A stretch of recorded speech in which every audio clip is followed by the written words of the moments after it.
Hey folks, welcome to the show. It's game 82 for the Oilers, looking to get their 50th win in the season, but weren't too concerned about it. Knobloch has been noted as being a guy who's more concerned about tomorrow than today when it comes to these kind of games, and that he was. Almost all of the Oilers' big names were starting. If a player made more than $5 million on the contract, they were sitting, unless you were Darnell Nurse. He was the only guy who was quite the big payday, who was playing tonight.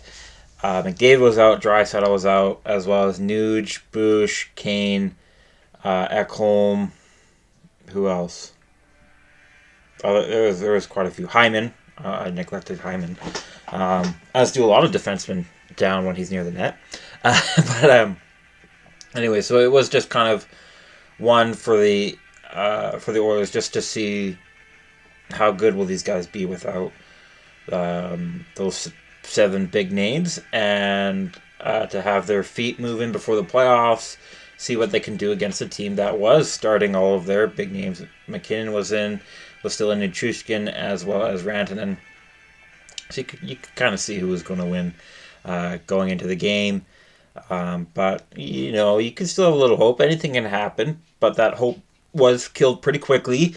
1 minute and 19 seconds into the first period, Nichushkin scores his 27th goal of the year, and it's assisted by Lehkonen and Middlestat. Well, it's a 1-0 game. Lots of comebacks. Oh, okay, Rantanen just scored 5 minutes 48 seconds into the first period. This was a top corner snipe. I felt Skinner could have positioned himself taller and better to save that, but it was a really nice snipe.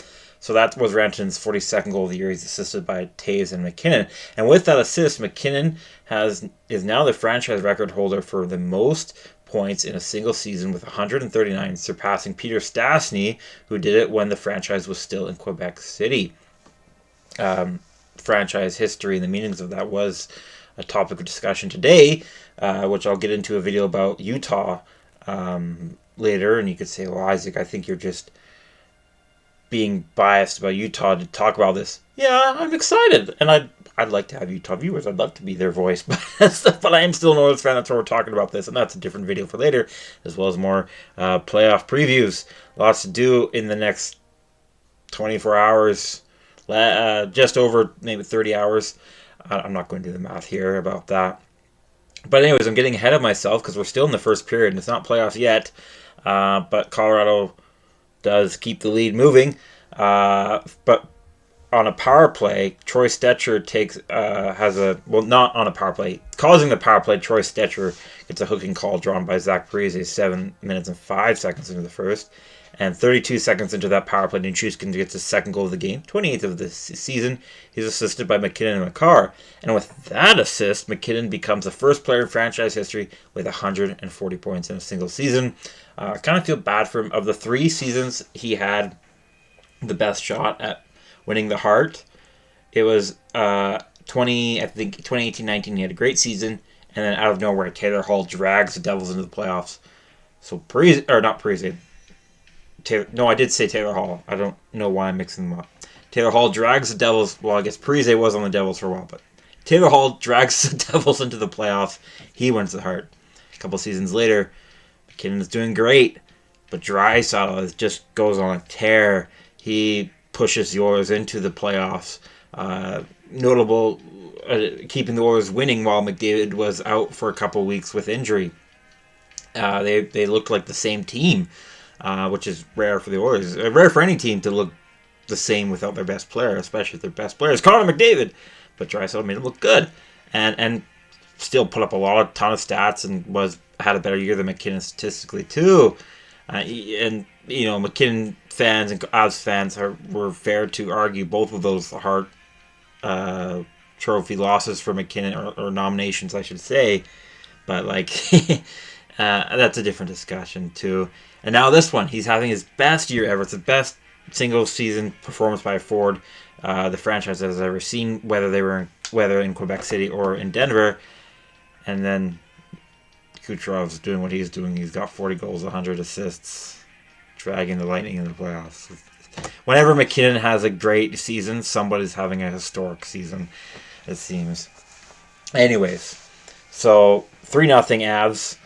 And they decided to make it 4-0 as Josh Manson, son of former Oilers defenseman and assistant coach Dave Manson, scoring his 8th goal of the year, 10 minutes, 17 seconds in the first period. He's assisted by Sean Walker and Yakov Trenin, both trade deadline acquisitions. So at this point, it's like, okay, yeah, Oilers aren't going to have a dream win. We knew it was pretty much out of reach going into this game, but we did. At least the Avs were kind enough to make sure we didn't hope for it for long. Not satisfied with 2 penalty minutes, Stetcher gets another 2, 11 minutes 23 seconds in the first. So not long after the Avs made it 4-0, he gets a cross-checking penalty drawn by Jonathan Drouin. This time the Oilers do kill that penalty, and then the Oilers get to go on their own power play with Duhaime interfering with Matthias Janmark. If you felt that shouldn't have been a penalty, you're not alone. I know Louis DeBrusque, the Oilers color commentator, was saying he didn't like that call, but the Oilers will take advantage of it because they, even without all their great players, without Bouchard, McDavid, Dry, and their entire number 1 unit, they do score on the power play.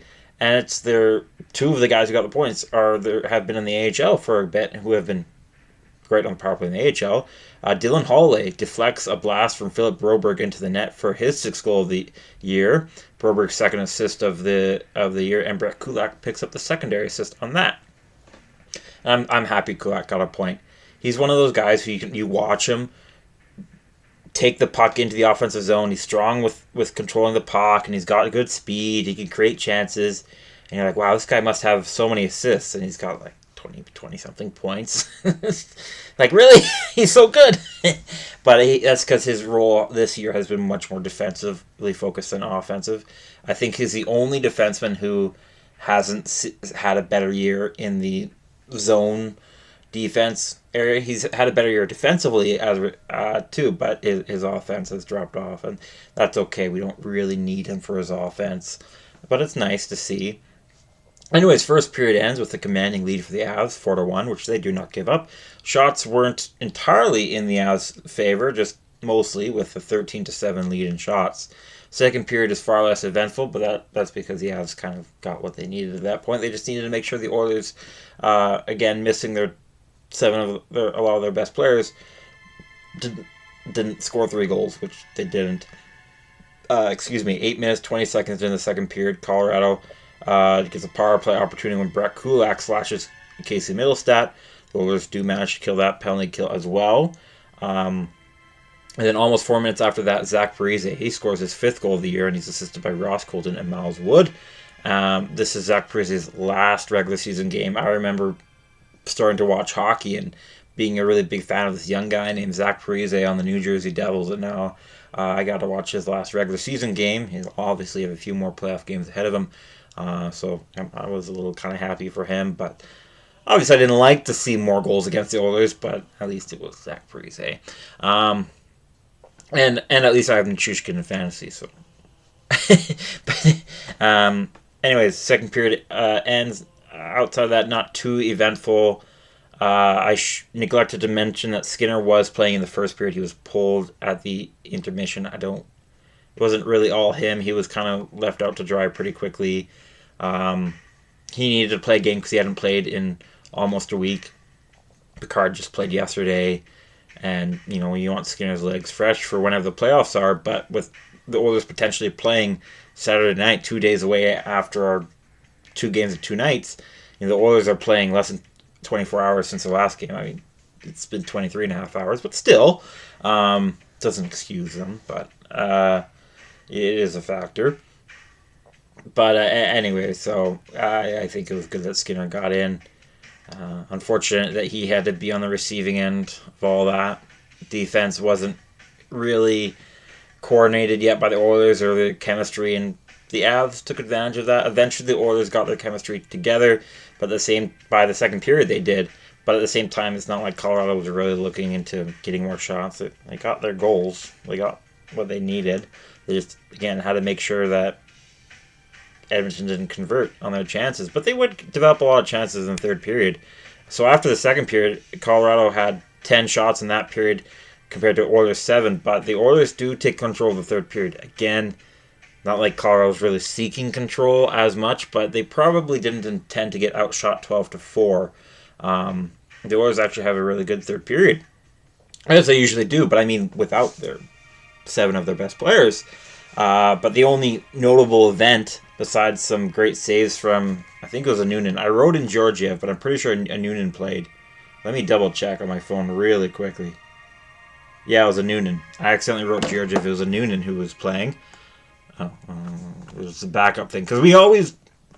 Backup goals... I mean, I know a Noonan's had a good backup tenure over the last couple months for Colorado. I'm not deaf to what he's been doing.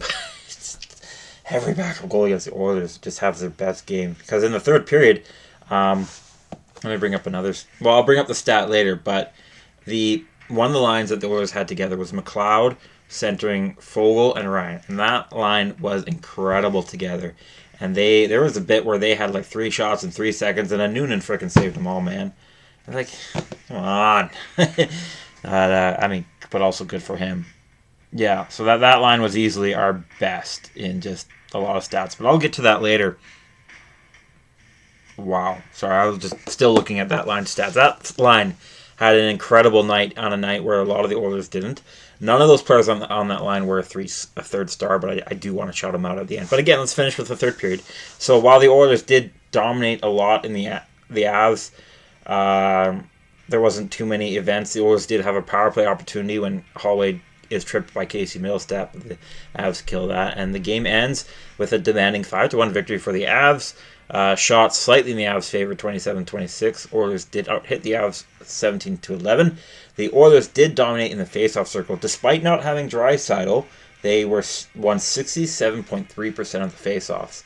And without their top 7, the Oilers were 50% on the power play, 1 for 2, and 3 for 4 on the penalty kill. So good special teams. Skinner, not a great night.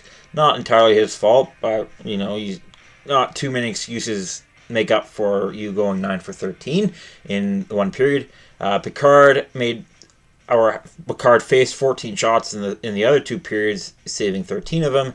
Eustace Noonan saved 25 of the 26 he faced. It wasn't too heavy of a night for him until the third period, in which he certainly proved his worth and proved that he wasn't just getting carried. He was going to carry his weight too. Oilers 3 stars. I chose the 3 guys who got points. I really wanted to include Fogle, who was one of the 3 stars on the broadcast, and I really want to include McLeod, but I didn't. I'll talk about them later. The 3 stars are all guys who don't get mentioned a lot, so I was kind of happy to trying to light on these guys. Broberg was the 3rd star. He had an assist, 1 shot on goal, and a block. He was one of only 2 players to have a 0 in the plus-minus category, which is good when the rest of the team is negative. He played 17 minutes and 19 seconds on the ice. 1.5 minutes of that was on the penalty kill. Brett Kulak was your 2nd star, or my choice for a 2nd star among the Oilers players, because otherwise it'd be dominated by the Avs. Kulak had an assist, 3 shots on goal, a hit, a takeaway. He did have 2 minutes and was a -2, but he did play some good minutes at 20 minutes 49 seconds and 61 seconds on the penalty kill. I thought he was good. He was noticeable in a lot of good ways tonight, which I mentioned earlier. It's annoying watching him and see how talented he is, and then to end the night with 0 goals, 0 assists, 0, 0, 0, 0 across the stat sheet. So I'm glad there were some numbers in his stat sheet tonight. 1st star, it has had a great week in his return from the AHL. Calgary native Dylan Holloway. He had the lone goal for the Oilers, 3 hits and 2 blocks. He was a -1, and he played 16 minutes and 46 minutes on the ice. I wanted to make some special notes for some other Oilers players who don't get mentioned a lot. One who does get mentioned a bit more is Cody Ceci. Without Ekholm, Desharnais, Nurse, and Cody Ceci all had heavy minutes on the penalty kill, in which they contributed to the Oilers going 3 for 4, which is you'd like it a bit better, but that's okay, especially against the Avs. Ceci played 4 minutes and 13 seconds of penalty kill time, which is a ton. That is a lot. The average you'll usually see from penalty kill specialists in today's NHL is around 2.5 minutes. Some guys are over 3 minutes. but mostly 2.5 minutes. So anytime you see a guy play more than 4 minutes on the penalty kill, one, it means their team was not disciplined, and two, he was probably well trusted out there, and did well. I thought he did well. Again, there was only one goal against. I didn't include Cece or Nurse as stars because their even strength defense could have been better. Could have been a lot better, but their 4-on-5 defense was excellent. Sam Carrick had a great night in the faceoff circle. Him and McLeod combined to be 24 for 31 in the faceoff circle. Carrick himself was 11 for 14. Ryan McLeod was 13 for 17. So it's awesome to see faceoff success from guys not named Draisaitl or Derek Ryan. Warren Foegele, he was one of the stars, as I mentioned tonight, according to the broadcast. The lone Oilers who was a star. That's because he had 7 shots in goal, a takeaway, and for the first time was a constant penalty kill presence. He had 2 minutes and 17 seconds on ice. He had some short-handed chances thanks to Ryan McLeod, who also had a lot of time short-handed. He had just 1 second shy of 2 minutes on the penalty kill. So, all in all, obviously it wasn't the most fun game to watch from the Oilers, but you kind of knew what was happening. As were starting all their best players, Oilers were not. Which I don't want to take away from the Avs win. They won the game. They played good. They had a really good game. Full power to them. You know, when you win against the Sharks, that's still a win. It's right. But whatever. The focus was to see how the guys who don't get a lot of time in the limelight looked. Holloway looked good. Broberg looked good. Kulak, I was glad, wasn't just zeros across the board. Carrick, McLeod, great in the faceoff circles, as I mentioned. And the McLeod... Oh, yeah, let's bring out the McLeod line, centering Foegele and Ryan. Halo music's in the background. I forgot to mention that. Let me bring up their stats here. So, Fenwick 4 percentage. I think most of you know it by now. If you don't, that's okay. It's basically the amount of shots on goal that happened that your team controlled.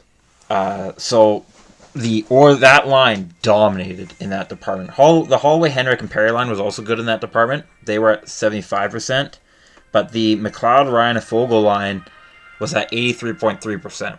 Again, against the Avs. This isn't like against the Sharks or an AHL team. It was against the Avs. They had a really, really good night. They converted. Well, they didn't convert, but they created a lot of good chances that Noonan saved. Foegele, he probably would have had a 2-goal night.